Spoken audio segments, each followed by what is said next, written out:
My beloved brothers and sisters, it is only correct for us to commence by remembering our brothers and sisters in what we as Muslims know as the third holiest masjid, known as the third haram, which is Masjid-e-Aqsa in Palestine. May Allah subhanahu wa ta'ala protect them, make it easy for them, grant them goodness, safeguard them, and may Allah grant us the allowance to visit there again and again, for indeed it is the third most sacred place for the Muslims in terms of the masajid and the houses of Allah subhanahu wa ta'ala. Secondly, this evening being the 27th of this beautiful month in this part of the world, we recited beautiful verses in the Taraweeh. And I think it's only apt and correct for me to go through some of these verses, because there is a lot that can be said. For us as Muslimin, we believe, we know what's right and what's wrong, but we need a reminder, because the reminding helps those who truly believe. Allah says, وَذَكِّرْ فَإِنَّ الذِّكْرَى تَنْفَعُ الْمُؤْمِنِينَ. And remind, for indeed the reminding that is constant benefits those who truly believe. My beloved brothers and sisters, right at the beginning of Surah Al-Mujadila or Al-Mujadala, there is mention made of a woman who was maltreated by her husband and went to the Prophet ﷺ to complain to him, saying that I'm actually complaining to Allah about my husband. And the story was something that I'm not going to go into detail about, but the reality is the Prophet ﷺ was still in the process of comforting her, and the Prophet ﷺ was still telling her to bear a little bit of patience, etc. And this is brilliant advice. And in the interim, Allah revealed verses. قَدْ سَمِعَ اللَّهُ قَوْلَ الَّتِي تُجَادِلُكَ فِي زَوْجِهَا. Allah has heard the woman who has come to you complaining about her husband. وَتَشْتَكِي إِلَى اللَّهِ. And she is complaining to none other than Allah. From this what we learn, my brothers and sisters, treat your spouses correctly. Ensure that when you speak to one another, you address each other bearing in mind that more than anything else, this is a worshipper of Allah, a slave of Allah, a creature of Allah. And Allah's created mankind as ashraful makhluqat, which means the most noble of all creatures of Allah is actually humankind. And the most noble of all of us is Rasulullah sallallahu alayhi wasallam. You have someone's son, you have someone's daughter. Remember to treat them with respect at least. I always say there is only one thing that you mainly need for a happy marriage, and that is respect. With respect, everything else falls into place. No screaming, no shouting, no swearing, no abuse, no hurt, no lying, no cheating, etc. Because you respect each other. And if you respect each other for the sake of Allah, Allah is already in the equation before all of that. And that's how it should be. And this is why when we take each other in nikah, in the matrimonial bond, we always use the name of Allah. There are verses that are recited. There is something known as a khutbah, which means a little reminder or a sermon for us to remember. Only say that which is upright. قُولُوا قَوْلًا سَدِيدًا. We've heard that so many times, right? Only say that which is upright. My brothers and sisters, I'm only going to speak about that when it comes to the first surah. But I want to move on to the next surah, Surah Al-Hashr. Surah Al-Hashr is a surah wherein Allah subhanahu wa ta'ala makes mention of many things. And among those things, something that is striking is how Allah describes the companions of Muhammad sallallahu alayhi wasallam. An amazing description. Imagine if Allah subhanahu wa ta'ala were to praise someone in the Quran, it would automatically tell us these people are amazing. So you and I know that the people who were driven out of Mecca were known as the Muhajirun. They actually made hijrah, they made the migration. For the sake of Allah, they went to Medina Munawwara. And those were known as Al-Muhajirun, they made the hijrah. Hajara, they left their homes, their belongings, some of their relatives and whatever else, and they went firaran ilallahi bidinihim. They ran towards Allah because of their deen, with their deen. In order to be able to fulfill their deen in a correct way, they went to Medina Munawwara.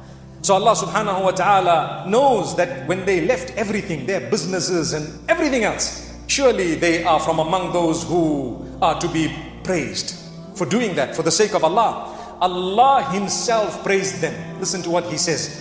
للفقراء المهاجرين الذين أخرجوا من ديارهم وأموالهم يبتغون فضلا من الله ورضوانا وينصرون الله ورسوله أولئك هم الصادقون. Allah describes them initially to say, these poor muhajirun who actually made the hijrah for Allah, who were driven out of their homes and their wealth was usurped from them. They went in order to help the Messenger sallallahu alaihi wasallam, Allah and His Rasul. That was the reason. Allah says, you know what? They were the truthful ones. Truthful in what sense? Let me explain.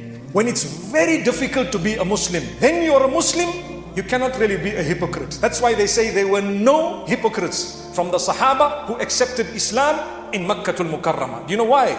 It was so hard to be a Muslim. The minute you declare your Shahada, your family persecutes you, your community persecutes you, they harass you, they steal your wealth, they harm you, they plan your downfall, they might even plan to eradicate you, and so on. It's not a joke. You have to really and firmly believe. And Allah says, we will test you, just like we tested some others before you. Allah says, in order to distinguish between those who are truthful and those who are paying mere lip service to say that we are mu'mineen, but they are lying. فَلَيَعْلَمَنَّ اللَّهُ الَّذِينَ صَدَقُوا وَلَيَعْلَمَنَّ الْكَاذِبِينَ. Allah tests us in order for us to be distinguished, those who are truthful, those who are not truthful. May Allah make us from those who are truthful. What will you sell your deen for? $5, $10? You might say, no. $1 million? No. 5 million? No. 50 million? 500 million? What is it you want me to do? Astaghfirullah. Failing the test, learn from the Sahaba. Ulaika humus sadiqun. They were the truthful ones. Allah calls them truthful to their iman. And then guess what happened? We have a problem on the globe today because the mu'mineen are in pieces. We don't care for each other. We want to see the downfall of one another. In business, if one is doing well, we want to actually make sure he is stopped because we are jealous of him, or we feel we are the only ones who are entitled to have a certain type of a business. If someone else opens a similar business down the road, we get so angry. And the Sahaba radiallahu anhum were prepared to divorce their wives in order for someone else to have a wife. I'm talking of those with multiple wives. Obviously, no one's asking you to fulfill that sunnah. But we are making mention of the sacrifice, subhanallah. They were ready to do things. They said, we will split our wealth half with who? Total strangers. The only connection is La ilaha illallah Muhammadur Rasulullah. No other connection. You're ready to split half of your wealth with another person who's a Muslim from a different tribe, from a different area. Today, among the people of the same ethnicity, still we go back to the subcontinent in some ignorant ways and we say, but this person comes from another part of the same land, so therefore these people are bad, these people are hot-blooded, these people are liars and cheaters, those are deceivers. This is what we know each other for. On a night like this, that jahiliyyah needs to be removed from our hearts. There is good and bad in every community. There is good and bad in every tribe. There is good and bad in every race. It's not only for one and not the other. Take out that jahiliyyah. An-nasu sawasiya ka asnanil misht. People are equal like the teeth of a comb. Subhanallah. You really want to benefit from Laylatul Qadr? Wallahi, I guarantee you that if your life has changed on a night like this and you feel something within you move, Allah has granted you the acceptance. Like you can go for Hajj. Some people say, I went for Hajj 32 times. I met an uncle a few weeks back in another country. He told me, I haven't missed a Hajj in the last 20 years. In my mind, I thought to myself, MashaAllah, Allah has blessed people. But I was too shy to ask the uncle to say, but did your life change? Subhanallah, I'm just hoping it has. Because if it changed even once, that was sufficient for you. وَلِلَّهِ عَلَى النَّاسِ حِجُّ الْبَيْتِ مَنِ اسْتَطَاعَ إِلَيْهِ سَبِيلًا. Whoever is able and capable, you have to make an effort to go for that Hajj. We, years back, had no quota. You wanted to go for Hajj, chances were 100%, almost, from a visa perspective. I'm sure the older ones from amongst us would know. Now, it's become different. Things are changing. As time passes, it will become more and more difficult. That's why, as soon as Hajj is compulsory on you, no matter how aged you are, how old you are, you must make an effort to go. And when you go, your life must change. That's when you know my Hajj was accepted. We pass Ramadan. The hadith says, Whoever stands in Taraweeh with iman, yaqeen, conviction, hoping for a reward from Allah throughout the month of Ramadan, Allah says they will exit the month of Ramadan having been forgiven totally of all their sins. Taraweeh is not a joke. And the same is said about the one who fasts correctly throughout the whole month. And fasting, by the way, is not only about those three things. It's about more than those three things. You might be wondering, what's the third thing? Well, when you're fasting, you're not allowed to eat or drink or engage in permissible sexual relations with your spouse. Those are the three things. Notice how I worded it. To be very honest, it's more than that. You're not allowed to say a bad word. You're not allowed to lie, to cheat, to deceive, to utter hurtful, abusive words. You must speak respectfully. It is Ramadan. Ramadan is basically trying to make you realize what a true Muslim should be throughout the entire year. That is Allah. He gives you a gift. If you think carefully, when Allah says, كُتِبَ عَلَيْكُمُ الصِّيَامُ كَمَا كُتِبَ عَلَى الَّذِينَ مِن قَبْلِكُمْ لَعَلَّكُمْ تَتَّقُونَ. Fasting has been prescribed upon you just like it has been prescribed upon those before you in order that you achieve taqwa. Now, if you look, the timing of Ramadan is perfect. The 9th month of the lunar year, superb. The exact duration of it, 29 or 30 days, superb. If it was more, we wouldn't have enjoyed it. If it was less, we wouldn't have felt it. Allah says, we chose it for you. Imagine. Do you know, when you see the moon of Ramadan, what happens? First thing is we start preparing for Taraweeh. Right or wrong? As soon as you enter the masjid and the first Allahu Akbar starts and you hear that Alif Lam Mim, Wallahi, you are already in full swing Ramadan. Full swing. The spirituality is felt. Everything changes with that first Taraweeh. For the next whole month, it's going to be different.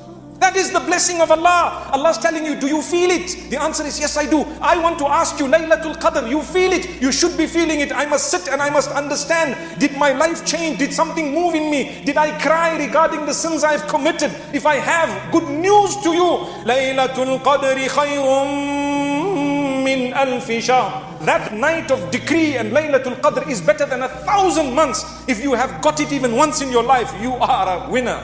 May Allah grant it to us over and over again. Spend every one of those last 10 nights in some ibadah. But you need to realize, clean your heart. Why do we say clean your heart? Because my brothers and sisters, look at those muhajirun who Allah says they were the truthful ones when, subhanallah, the people from Medina welcomed them. Those were known as Al-Ansar, the helpers. Al-Ansar. Think of the term Ansar, the helpers. Some of the greatest men ever to exist. Subhanallah. The Muhajirun, the Ansar. What happened? وَالَّذِينَ تَبَوَّأُوا الدَّارَ وَالْإِيمَانَ مِن قَبْلِهِمْ يُحِبُّونَ مَنْ هَاجَرَ إِلَيْهِمْ. Allahu Akbar. These people who opened their homes for the Muhajirun and they love those who made hijrah to them. Are you prepared to love a stranger just because they say La ilaha illallah? The answer is no in the case of most of us. That's where we have gone wrong. It's a fact of life. Why does Allah talk about these people? If they were not important, they would not have been made mention of in the Quran in such a positive way. Because this is the root of the ummah. The ummah will never succeed unless it goes back to those qualities in that root. Do you feel for your brothers? Someone is a different color, you got a problem with him. Someone is a different race, you got an issue with him. Someone's a different nationality, you got an issue with. The problem is with all of us. So all I'm saying, inshallah, make an intention here and now. I'm going to change this heart of mine. Something needs to happen. I must be a respectful human being. I must understand life is so short. We've lost so many to this pandemic. May Allah protect us. It's the will of Allah, indeed. But the lesson is, no one has a guarantee that you're going to see Fajr. Fajr is too far. My brothers and sisters, we need to do something. Here are verses recited to us. And Allah is saying, those who came thereafter. So He speaks about Muhajirun and the Ansar. Then He speaks about those who followed. That could include you and me. Allah says, وَالَّذِينَ جَاءُوا مِن بَعْدِهِمْ يَقُولُونَ رَبَّنَا اغْفِرْ لَنَا وَلِإِخْوَانِنَا الَّذِينَ سَبَقُونَا بِالْإِيمَانِ. Those who came thereafter, they made dua of forgiveness for themselves and they say, oh Allah, forgive us and forgive our brothers who have preceded us in Iman, the seniors from amongst us and those who've passed on, starting from the very beginning all the way down to us. Oh Allah, forgive all of them. وَلَا تَجْعَلْ فِي قُلُوبِنَا غِلًّا لِلَّذِينَ آمَنُوا. Here's that quality I was talking about. Oh Allah, do not allow a single droplet of animosity and enmity or hatred or negativity in our hearts for anyone who has believed. That's a dua. Who will make that dua? Those who truly follow the Muhajirun and the Ansar. They make a dua, oh Allah, let us never hate someone who's a mu'min. Let us never have ill feeling, animosity, jealousy, whatever the negativity of the heart is towards a fellow Muslim. No, it shouldn't be. And you know what Allah calls those Ansar? Allah says, because they protected themselves from the love of the dunya and they were prepared to give in a selfless way. They were not selfish. Allah says, وَمَن يُوقَ شُحَّ نَفْسِهِ فَأُولَٰئِكَ هُمُ الْمُفْلِحُونَ. Whoever can protect themselves from selfishness are the truly successful. What is this dunya? How much do you have? How much do you have? You have more than others. Do you know that it's a bigger test from Allah? Thank Allah. Humble yourself. When you have lots of knowledge, be humble. When you have good looks, be humble. When you have lots of wealth, be humble. When you have a lot of authority and power, be humble. Because there are others who have much more than you and they are much more humble than you. They've already passed the test. Having been given the opportunity by Allah to travel a little bit throughout the globe. Sometimes you see people, you can cry and tell yourself, Wallahi, these people are packing away their Jannah. Who are we? May Allah subhanahu wa ta'ala grant us goodness. So this is Surah Al-Hashr where Allah makes mention of many things. And this is one of them. To say the Muhajirun, the Ansar and those who follow. May Allah make us from those who follow. We have thereafter Surah Al-Mumtahana. In it, I want to mention one thing. You know, in life, we sometimes don't like people. For some reason, you're a human, I'm a human being. Sometimes you just want to keep away from someone. Hatred is a very big word. It's a very big word. For among the believers, it shouldn't even be a word. You say, perhaps you might dislike someone. You might have had a raw deal. You might have just clean your heart. That's what I said. And remember, when you love someone, love them in moderation. You know why? When you love them beyond any limit, that love only belongs to Allah. But when you love them beyond any limit, you might end up talking to them, telling them things, saying things that tomorrow, when you are no longer friends, they will hold you ransom with what you told them. They know a little bit too much about you. It's hard, you're stuck. You're like enslaved. أحبب حبيبك هونا ما عسى أن يكون بغيضك يوما ما. When you love someone, love him or her in moderation. MashaAllah, beautiful love. But there's certain things you need to hold back on. Relax, take it easy. You know why? One day you might not have that love anymore. Then what will happen? The same applies. When you dislike someone, be careful what you say about them. Don't be cursing and don't be harmful, hurtful to the degree that one day when Allah creates love between you and the one you used to hate, it's embarrassing. Because they remember what you said and what you did. Subhanallah. أبغض بغيضك هونا ما عسى أن يكون حبيبك يوما ما. When you dislike someone, detest them in moderation. Be calm, relax. Maybe stay away in a nice way. Allah says, وَهْجُرْهُمْ هَجْرًا جَمِيلًا. When you stay away, when you actually have literally, you don't want to talk to someone, do it in a sweet way, in a beautiful way. In fact, among the believers, Allah says, وَإِذَا خَاطَبَهُمُ الْجَاهِلُونَ قَالُوا سَلَامًا. When the ignorant address you, you just say, salam, and you walk away. You walk away. Nowadays, all the kids, they don't say assalamu alaikum. Have you noticed? They just say salam. Subhanallah. Allah grant us ease. I'm sure it's not from the verse. It's actually wrong. You should be saying the full salam. It is an ibadah. Assalamu alaikum. That alif at the beginning will earn you a reward. Say it nicely. Assalamu alaikum. Add to that wa rahmatullahi wa barakatuh. What are you losing? You're gaining free rewards. The angels are making the dua for you too. Change your life. Greet properly. Subhanallah. Respond to the greeting also nicely. It's a great act of worship. Imagine someone's asking for the blessings, the mercy and forgiveness of Allah for you. If that dua is accepted as the greeting is exchanged, you are successful. So Allah says in this surah, عَسَى اللَّهُ أَن يَجْعَلَ بَيْنَكُمْ وَبَيْنَ الَّذِينَ عَادَيْتُم مِّنْهُم مَّوَدَّةً. Allah is all able and capable to create love between you and your enemy. He did it. Abu Sufyan, who was he? Khalid ibn al-Walid ibn al-Mughira, who was he? These were enemies of Islam at one stage. They became most beloved.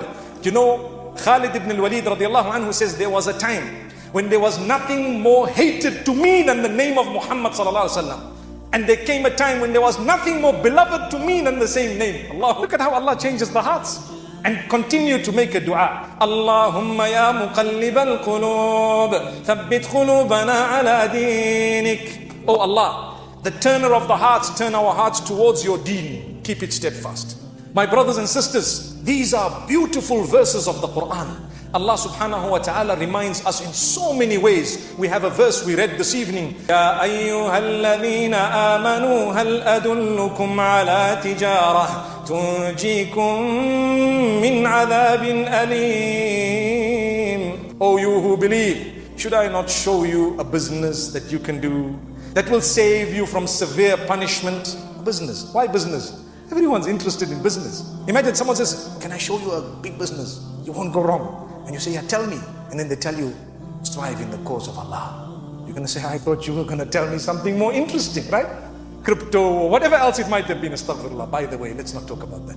The reality is, the true business is business with Allah. At-tijara ma'Allah, that's the true business. What is it? I read Fajr, Dhuhr, Asr, against all odds, cold winter night, geyser not working, no electricity, cold water from a kettle. MashaAllah, I did it because that's my tijara ma'Allah. My business with Allah. I packed away one gold bar. Raka'ata al-fajri khayrum min ad-dunya wa ma fiha. This hadith has really taken up a lot of my own mind, because to think what the Prophet ﷺ said, he said the 2 raka'at of sunnah of fajr is better than the whole world and whatever it contains. We're sleeping, we're not interested, we couldn't be bothered, we're rushing for those 2. That's why come early, because the true reward is for those who did it properly, not you rush through something.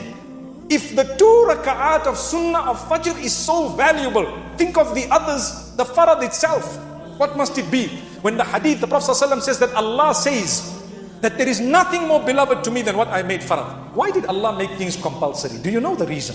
He says the reason himself. He loves it, so he made it compulsory. So he loves it. So when you're doing farad, you're doing something that Allah really, really, really loves. Then when you do your sunnah and your nafil, you are increasing in your relationship with Allah subhanahu wa ta'ala. May Allah subhanahu wa ta'ala grant us goodness. I want to move on. Surah Al-Munafiqun. Allah subhanahu wa ta'ala in this particular surah, and it's named in a way that makes clear to us that they were hypocrites, and they are hypocrites. He mentions some of the qualities of the hypocrites. But at the same time, when we hear these qualities, we need to remind ourselves, protect ourselves from these qualities. The hadith makes mention of some of them quite clearly.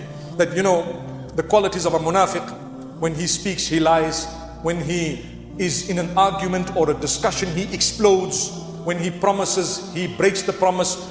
He breaks his trust. These are some of the qualities of the hypocrites. And then Allah says, يَحْسَبُونَ كُلَّ صَيْحَةٍ عَلَيْهِمْ. Oh, that's a heavy one. You know, sometimes the imam, I'm giving you, there's many examples that someone could give you, but I'm giving you one.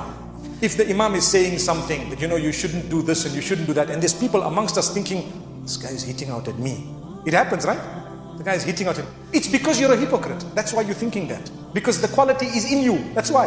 Imagine someone just came out of the pub and walked somewhere, and then the imam is talking about alcohol and the pubs and how the people do this and that. That's from Allah. The imam is probably just innocently talking, because Allah guides people to say things that you and I need to hear.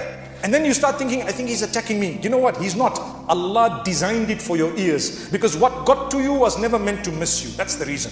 Don't think so. Because why would you feel he's attacking you? Because you're guilty, right? If you were not guilty, would you feel that way? The answer is no. So there is an element of hypocrisy. You find what I'm saying? May Allah subhanahu wa ta'ala protect us. Let's move on. We have Surah Al-Talaq, where Allah subhanahu wa ta'ala speaks about talaq and various issues. But a powerful point that comes clear in these verses of Surah Al-Talaq, Allah says, وَمَنْ يَتَّقِ اللَّهَ يَجْعَلْ لَهُ مَخْرَجًا وَيَرْزُقُهُ مِنْ حَيْثُ لَا يَحْتَسِبُ. Whoever develops correct taqwa, Allah will always make a way out for that person. And Allah will bless them with sustenance from where they did not imagine. Why you didn't imagine? What do you need? Taqwa. What is taqwa? Taqwa is to create a barrier between you and the punishment of Allah. Some people say the fear of Allah, the consciousness of Allah. I like to say to create or to develop the correct relationship with Allah. That's what you need to do. What is the relationship? Oh, it's a massive thing. It's a lifelong dedication. Develop the correct relationship with Allah in everything. If you do that, what happens? You become a friend of Allah. الَّذِينَ آمَنُوا وَكَانُوا يَتَّقُونَ. Allah speaks of awliyaullah in the Quran. Who are they? He says they are the ones who have two qualities. You want to be a friend of Allah, you need to believe and you need to have taqwa. That's it. And you can develop that to a level of wilayah. You can become a friend of Allah. May Allah subhanahu wa ta'ala grant us that friendship. My brothers and sisters, the verses continue. And they continue to say within those verses, whoever is conscious of Allah, Allah will open a way. Allah will grant him. Allah will forgive his sins and so many other things. May Allah subhanahu wa ta'ala grant us a true opening. I want to end off with the last surah we read this evening, Surah At-Tahrim, where Allah tells us, Ya ayyuhalladhina amanu tubu ila Allahi tawbatan nasuha. O you who believe, return to Allah in a true way, in the most genuine and sincere way. Return to Allah in tawbah. Istighfar and tawbah are two different aspects of seeking the forgiveness of Allah. One, the istighfar bit, is when you ask Allah to forgive you. That is astaghfirullah, oh Allah forgive me. Then you say wa atubu ilayk, and I return to you. I will come back onto the path. So I asked Allah to forgive me, that's istighfar. I changed my life, that is tawbah. You see the difference? Tawbah is far more encompassing than istighfar because it includes in it the element of seeking forgiveness. I can say, I'm sorry, but I did it again and again and I never changed anything. Are you really sorry? But I can say, you know what? I've changed my ways, my habits. I'm sorry for what happened in the past. Apologize, forgive me. It's not going to happen again. That's tawbah.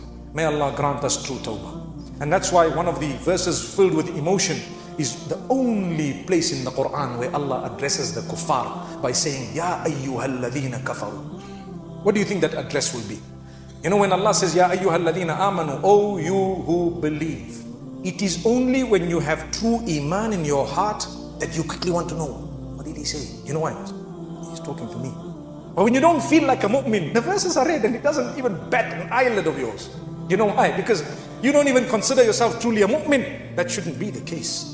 As soon as you hear, Ya ayyuhalladhina amanu, oh, my eyes are open, my ears are open, I want to know, Allah's talking to me, what is he saying? So imagine Allah always honors the believers. When it comes to the disbelievers, only once, he says, oh you who disbelieve.